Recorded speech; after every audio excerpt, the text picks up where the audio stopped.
Hello students, welcome to A to Z পরীক্ষা। তো আজকে কিন্তু তোমাদের জন্য আবার সারাংশ নিয়ে চলে এসেছি। দুদিন গ্যাপ গেছে, ঠিক আছে। যাই হোক, একটু বিজি ছিলাম, দিতে পারিনি। তো আজকে আবার সারাংশ নিয়ে চলে এসেছি। সারাংশের ক্লাস কিন্তু বন্ধ হবে না, ভেবো না যে মানে মাঝে সাথে একটু অসুবিধার জন্য হয়তো এক দুদিন অফ চলে গেছে আর কি।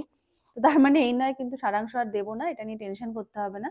আচ্ছা দেখো, আজকে সারাংশটা কি বলেছে। বলেছে জীবনের কল্যাণের জন্য, মানুষের সুখের জন্য এ জগতে যিনি যত কথা বলিয়া থাকেন তাহাই সাহিত্য। জীবনের কল্যাণের জন্য, মানুষের সুখের জন্য যে যত মতবাদ দিয়ে গেছে, যে যত কথা বলে গেছে, এটাই সাহিত্য। বাতাসের উপর চিন্তা ও কথা স্থায়ী হতে পারে না। বাতাসের ওপরে চিন্তা এবং কথা স্থায়ী হতে পারে না। মানব জাতি তাই অক্ষর আবিষ্কার করিয়াছে।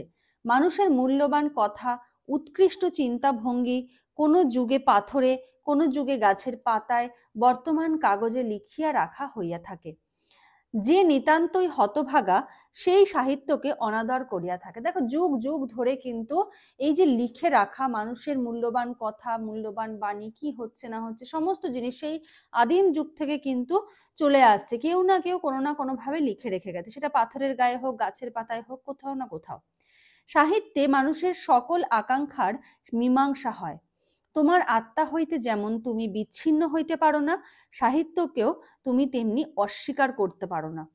আমরা যেমন আমাদের আত্মার থেকে বিচ্ছিন্ন হতে পারি না, তেমনি আমাদের মানব জীবনের এই যে চলার পথে আমরা সাহিত্যকে অস্বীকার করতে পারি না। উহাতে তোমার মৃত্যু, তোমার দুঃখ ও অসম্মান হয়। ঠিক আছে, তাহলে সাহিত্যের যে মূল বিষয়বস্তু সেটাই এখানে বলা হয়েছে। চলো তাহলে এবার এটা সারাংশটা লিখে ফেলি। প্রথমে শিরোনাম দেব।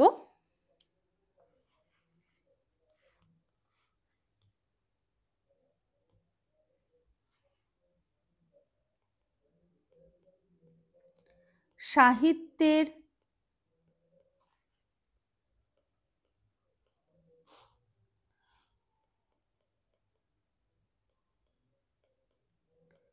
অবিনশ্বরতা ও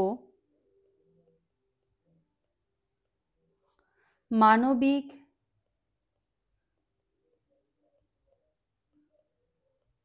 অনিবার্যতা। ঠিক আছে, এই হলো আজকের টাইটেল। এবার চলো আমরা লেখাটা শুরু করি। সাহিত্য মানব জীবনের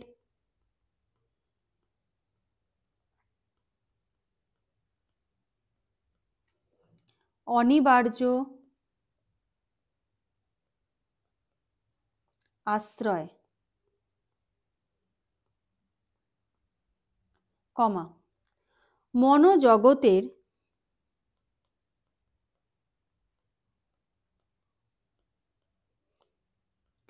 মনোজগতের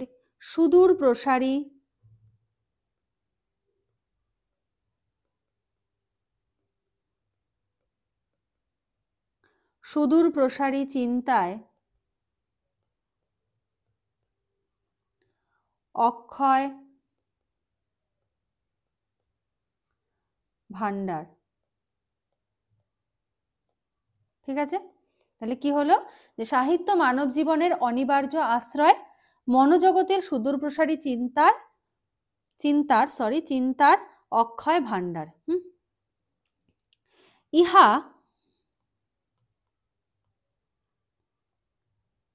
মানবাকাঙ্ক্ষার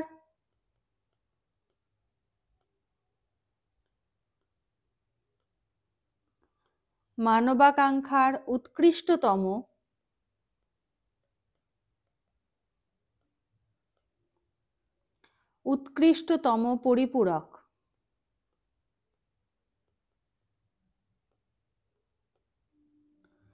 পরিপূরক দাঁড়ি। সাহিত্যের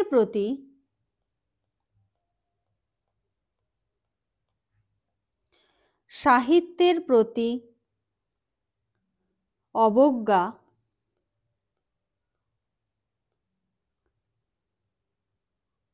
আত্মিক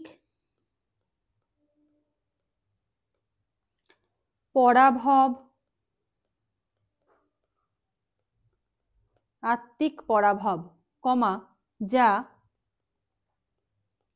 চরম লাঞ্ছনা ও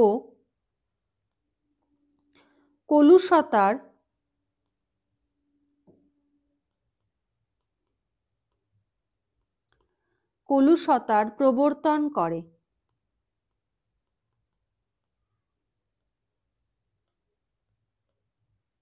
দাঁড়ি সাহিত্যের অবমাননায়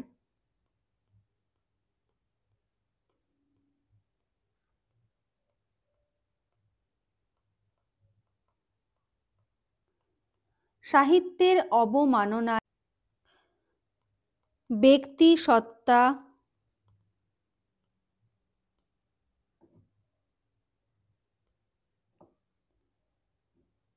শোকমগ্ন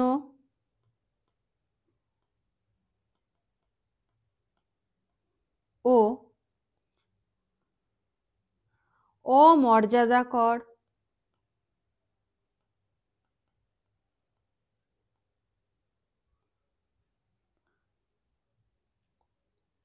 অপযশের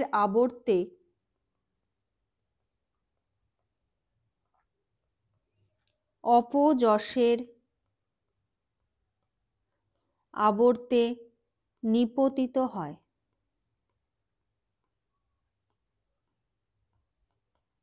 ঠিক আছে, তো এই হলো আজকের সারাংশ।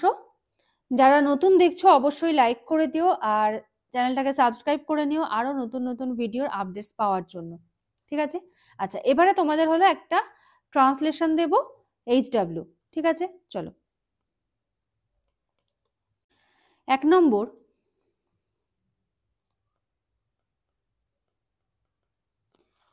জীবন মানেই, ট্রান্সলেশন করবে এগুলো। হ্যাঁ, আচ্ছা তোমাদের কিন্তু ট্রান্সলেশন 250 ট্রান্সলেশনের কিন্তু PDF তৈরি করা হয়েছে। ঠিক আছে, যদি কেউ নিতে চাও ট্রান্সলেশন নিতে পারো। ট্রান্সলেশন 250টা ট্রান্সলেশন যদি নাও তো নিউ ইয়ার গিফট হিসেবে কিন্তু তোমাদের বঙ্গানুবাদ 150 বঙ্গানুবাদ কিন্তু তোমাদের গিফট হিসেবে দেওয়া হবে। ঠিক আছে, তোমরা যদি 250 ট্রান্সলেশন নিয়ে নাও, যদি নিতে চাও স্ক্রিনে নাম্বার দেখতে পাচ্ছ, এই নাম্বারে যোগাযোগ করে নিও। হ্যাঁ, জীবন মানেই সংগ্রাম,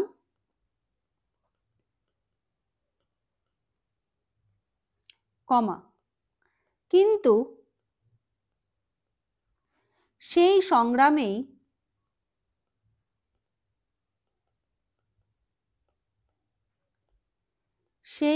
সংগ্রামেই লুকিয়ে থাকে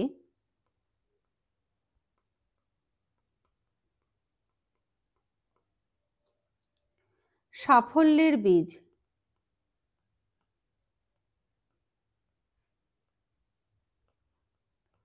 দাঁড়ি 2 নাম্বার, অন্ধকার যত গভীর হয়, অন্ধকার যত গভীর হয়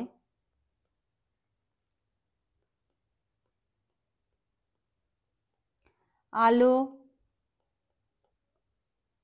ততটাই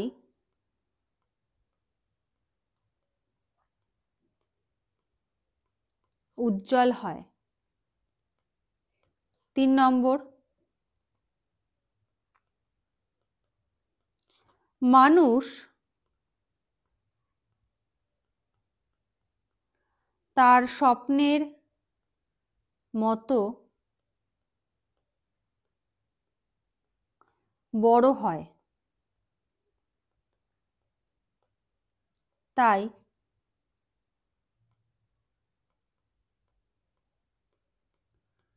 স্বপ্ন দেখো,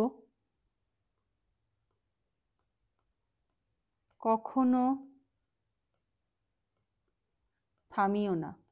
ঠিক আছে, আজকে এই 3টে সেন্টেন্স দিলাম, এই 3টে সেন্টেন্স তোমরা ট্রান্সলেশন করো। HW থাকলেও প্রত্যেকে কমেন্ট সেকশনে করো, সারাংশটাও কিন্তু তোমরা কমেন্ট সেকশনে লিখো। ঠিক আছে, তোমরা অনেকেই লেখো আর কি, তো প্রত্যেকের কন্ট্রিবিউশনটাই কিন্তু খুবই দরকার একটা গ্রুপ স্টাডি হিসেবে একটা জিনিসকে তৈরি করার জন্য। তোমাদের কিন্তু একদম ফ্রিতে কিন্তু তোমাদের জন্য ডেসক্রিপটিভের ক্লাস আসছে, ঠিক আছে? যেরকম আসছে সেরকমই আসবে, কোনো টেনশন নেই। আজকেও একটা প্রতিবেদন সকালে দেওয়া হয়েছে আদিত্য L1, যারা দেখোনি দেখে নিও, এবং প্রিভিয়াস গুলোও কিন্তু করো, সারাংশ প্রিভিয়াস গুলোও কিন্তু করো। আজকের মতো এখানেই শেষ করছি। নেক্সট আবার একটা ভিডিওতে কথা হবে, দেখা হবে। Thank you.